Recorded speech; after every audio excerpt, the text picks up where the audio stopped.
Hey guys, how's it going? Back again, second video this week.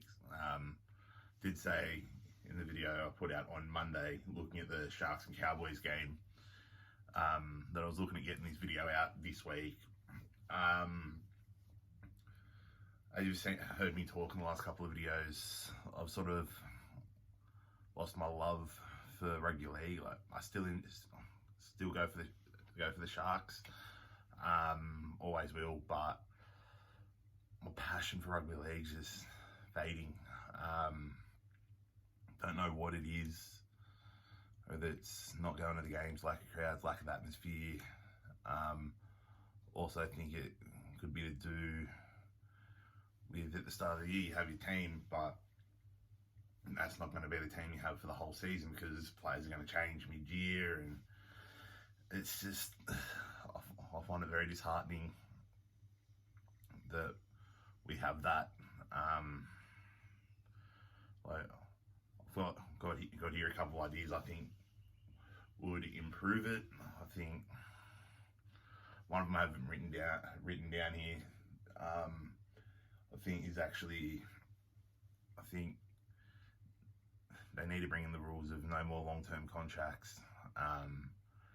They need to make it mandatory that there's buyout clauses on the contracts, that either one, the player that wants to leave has to pay out the rest of the contract, or two, the club that's taking on that player has to take over the entirety of that contract, including the salary cap. And I also believe they need to take a leaf out of like soccer's book in the UK, which is, if you, at least for that year that they transfer, not allowed to play against or for at least the term of the contract, I believe, in rugby league, to really stop it, is if you've got a year and a half remaining on your contract,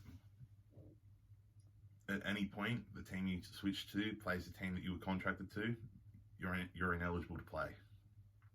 So I think that could be a thing to look at, bringing in a trade, like I think the last couple of years they've sort of done a standalone weekend for rep football middle of the season with like Origin and a couple other games, maybe for that 2-week period, or that week leading into it, have that 1 week as a trade week where deals can be done. But I still think we need to do more to stop it. But I don't know. Again, that's one of my ideas to it. Like, you're probably going to see this is a longer video, but I think to really explain what I think needs to be done to help the NRL from stagnating, which I think it is, I think these are the possible solutions to help it go again. And I think it may even help benefit in terms of crowd through the gates, but that could also be affected by lowering prices to make it more affordable for families. But onto my main ideas that I've got written down here. Like, I think, number one, I think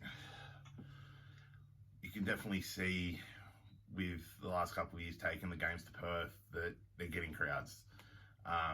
Even saw it with the Nines. I didn't really watch the Nines, but when I saw it, from things I've seen from people that were there was a really good atmosphere, really good crowd atmosphere. I think, ideally for me, I think you need to bring in 4 new teams. Obviously Perth, I think we need a second team in New Zealand. A second team in Queensland, whether that's Sunshine Coast or in the Brisbane area, I don't know. But I definitely think we need another team around there. My preference would probably be Sunshine Coast, because you still get that locality to Brisbane,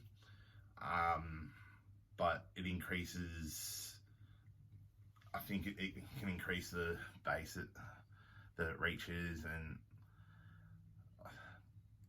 there's plenty of good players up there, trust me. But for that 4th team, I'm unsure. The two options I'm thinking for that last spot is maybe you look at bringing a team in Cairns, add another team up there to give the Cowboys in that area, far north Queensland, that proper rivalry, that proper derby game.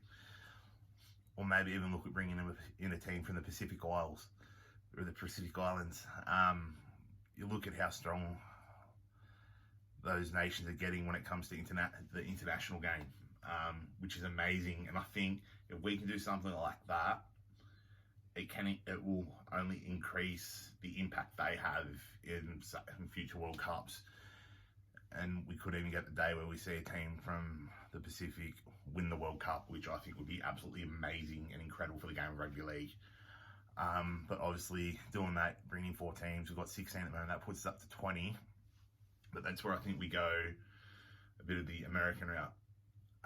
Split into 2 conferences, 10 each. And this sort of ties into my next point as well. So 2 conferences, 10 each. I think I'm including Canberra in the second conference, which is teams not New South Wales based. You play everyone in your conference twice, home and away. There's what, 18 games? About what, 18, 19 games? Close, like 18 games. You play a 23 round season. Week off leading into the finals, because you play 18 games, you play 2 games against everyone in your conference, then you play 5 teams from the other conference. One year will be 3 home games, 2 away games. Next year 3 away, 2 home, just rotating against the 5 teams you play on home and away basis. I think that way, I think it creates a lot more fairness to the competition. I think it'll create a lot more growth, and I think it'll create a lot more interest in games being played against out-of-town teams in Sydney, because you know that you may only get a couple of occasions during the year to see them play. And you won't want to miss out, because they could have some of the exciting talent in the competition, be one of the best teams over the whole league, and then you want to go and watch them play. And then I think you also, by dropping ticket prices, increase the crowd volume as well, all over the place. I think it'll just make it more competitive in terms of knowing what you're up against and those intra-conference games. So like you have a non-New South Wales team coming in New South Wales or vice versa. It's really going to create that siege mentality of us against them, and I think that will create a whole lot more atmosphere at the games. And even you're subdivided into 5, so northern, southern in each conference, or whatever, however you want to work it, I think could be a good way to do it as well. And then, you know what I mean, it's something different I think we need to do to rugby league. And then after that you go into a final system where, for me, I think you take the top 6 in each conference. So you have a 12-team final system, but in the first week, again, American style system, the top 2 have the first week off. The top 2 have the first week off, and then the next 4 play each other, and the lowest ranked loser plays the first team, and vice versa in both conferences, and the winners out of that play off in the conference championship game. And obviously, the 2 winners of that play the grand final, win the league. I think, to take away the debate of should the grand final be in Brisbane or Sydney or whatever, I think we need to put it on a rotating scale of 1 year Brisbane, 1 year Sydney, just to make it fair to everyone. I think I've always said that we need the grand final in Sydney, because it was always the only reason the Broncos and all those teams came in was because New South Wales Rugby League invited them in to have a team in the competition. But I think now it is not just the New South Wales Rugby League, it's the National Rugby League. I think we look at something like that, and then the growth gets bigger. We can look at then taking the grand final to Perth or to New Zealand or to Melbourne or Adelaide or somewhere with a big enough capacity that can I'm trying to think of the right word, that suits the grand final and the spectacle it should be. Again, this is just for me, my ideas of, I think, the way that we can help rugby league expand and start to grow again and become relevant again. I think rugby league is starting to become a bit irrelevant in Australia. I know, as I've said previously, that I'm losing interest in it. I've spoken to other people that are, and people that know other people that are, and I think we need to do something about it.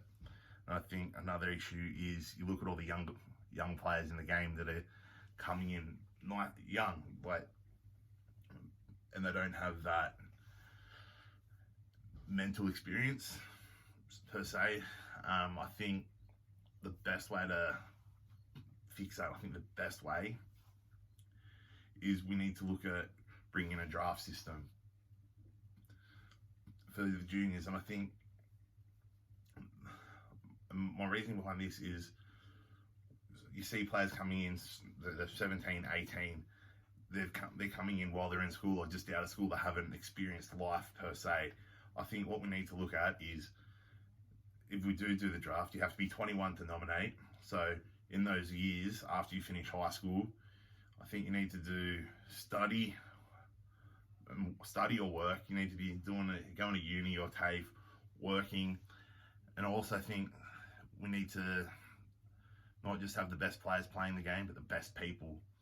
And I think if anyone gets in trouble with the law in any way that results in any sort or form of conviction, you've lost your chance. We need to get more into that lifestyle of not just having great players, but having great and creating even better people.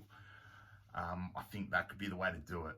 But I also think the local players from the area, like, so for example from the Sutherland Shire, they know what the Sharks mean. I think the only way you don't have to go through the draft is if you can play your whole way through that junior system. Again, using the Sharks as an example, if you start in development squads, work your way up through Mats Cup, SG Ball, reserve grade, everything that way, and you're showing the talent, well, obviously the club will need to apply for dispensation for injuries or whatever. But I also think in that way, if there is an injury, a serious injury, that player then can come in as an injured reserve player and just fill that spot until the regular first grader is cleared. But through the draft, obviously, you may not get a chance, but then you can go into reserve grade and work through to earn a contract. And I think the best way to do it is 23-man roster of regular first grade contract players. The remaining 7 places are from the draft. So that way everybody gets a fair crack at the talent. That way it's not all about the money that you can throw at the juniors to lure them to your area.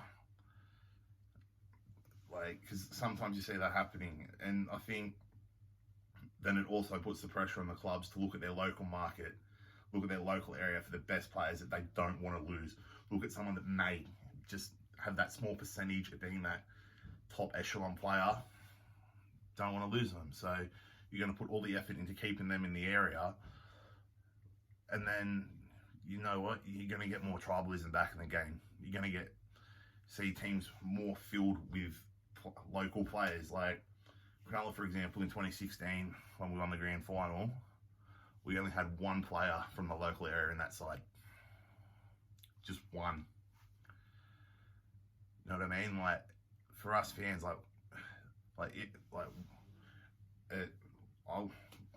I'll never forget that night. I've never cried so much in my life. It was one of the greatest nights of my life. But admittedly, you can see someone like Paul Gallen, who spent his whole career with the Sharks.